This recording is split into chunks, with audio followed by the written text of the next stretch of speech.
Boss ನೋಡ್ತಾ ಹಾಂ ಯಾರು ಇಷ್ಟ? ನನಗೆ ಪ್ರತಾಪ್ ಇಷ್ಟ. ಯಾಕೆ? ಅವ್ರು ಚೆನ್ನಾಗಿ ಆಡ್ತಾರೆ, ರೀಸೆಂಟ್ ಆಗಿರ್ತಾರೆ. ಹೊರಗಡೆ ವಿನ್ ಆಗ್ಬೋದು ಅನ್ಸುತ್ತೆ ಅವರೇ ಡ್ರೋನ್ ಪ್ರತಾಪ್ ವಿನ್ನರ್ ಅಂತ. ವಿನ್ನರ್. ನಿಮ್ಮ ಪ್ರಕಾರ ವಿನ್ನರ್? ನನ್ನ ಪ್ರಕಾರ ಅವರೇ ವಿನ್ನರ್. ಅವರೇ ವಿನ್ನರ್. ಹೊರಗಡೆ ಡ್ರೋನ್ ಆಡ್ಸಿದಾರೆ, ಅದು ಕಾಗಿ ಆಡ್ಸಿದಾರೆ ಅಂತ ಇಲ್ಲ ಹೇಳಿದ್ರು. ನಾವು ಹಂಗೆ ಹಚ್ಚಕ್ಕಾಗಲ್ಲ, ಅವ್ರು ಹಚ್ತಾರೆ. ಅವ್ರು ಹೇಳಿದ್ರು ಅಂತ ನಾವು ಅವ್ರು ಹೇಳೋಕ್ಕಾಗಲ್ಲ. ಚೆನ್ನಾಗಿ ಆಡ್ತಾರೆ, ಅವರೇ ವಿನ್ನರ್. ಅವರೇ ವಿನ್ನರ್.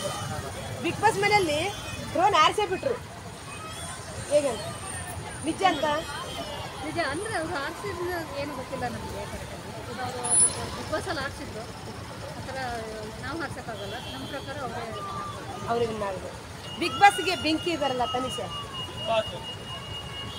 ಬಿಗ್ ಬಾಸ್ಗೆ ಬೆಂಕಿ ತನಿಷೆ ಇದಾರಲ್ಲ, ಅವರೇ ಹೆಂಗೆ ಆಗ್ತಾ ಇದ್ದಾರೆ? ಓಕೆ. ಸಂಗೀತ ಬಟ್ ನಾವು ಅಷ್ಟೊಂದು ಇಂಟ್ರೆಸ್ಟ್ ನೋಡೋ, ಬಟ್ ನನಗೆ ಪ್ರೋಗ್ರಾಮ್ ನೋಡಿದಾಗ ಇನ್ನಾದರೆ ಇವ್ರ ಓಟು ಬರೀ ಪ್ರತಾಪ್ಗೆ ಅಷ್ಟೇ ಮಾತ್ರ. ಯಾರು ಕಣ್ಣಿಗೆ ಬೀಳಲ್ಲ, ಪ್ರತಾಪ್ ಮೇಲೆ ಕಣ್ಣಿಗೆ. ಯಾರು ಗೆಲ್ಬೋದು? ಪ್ರತಾಪ್ ಗೆಲ್ಬೋದಂತ. ಸುದೀಪ್ ಸರ್ ಯಾವ ಥರ ನಡೆಸ್ಕೊಡ್ತಾರೆ?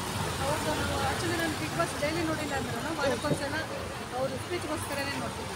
ಕಿತ್ತ ಸುದೀಪ್ ಸರ್ಗೆ ವಾರದ ಜೊತೆ ಕಿಚ್ಚನ ಜೊತೆ ಅದಕ್ಕೋಸ್ಕರನೇ ನಾನು ವಾರಕ್ಕೊಂದ್ಸಲ ನೋಡಿ. ವಾರ ವಾರ ಜಡ್ಜ್ಮೆಂಟ್ ಕರೆಕ್ಟಾಗಿರುತ್ತೆ ಸುದೀಪ್ ಸರ್ ಹೇಳೋದು. ಓಕೆ, ಪರ್ಫೆಕ್ಟಾಗಿ ಮಾತಾಡ್ತಾರೆ. ಪರ್ಫೆಕ್ಟಾಗಿ ಮಾತಾಡ್ತಾ ಇರೋದು. ನಿಮ್ಮ ಹೆಸರು? ಖುಷಿ ಮಾಡೋದು. ನಿಮ್ಮ ಓಟು? ಪ್ರತಾಪ್. ಡ್ರೋನ್ ಪ್ರತಾಪ್ಗೆ. ಓಕೆ.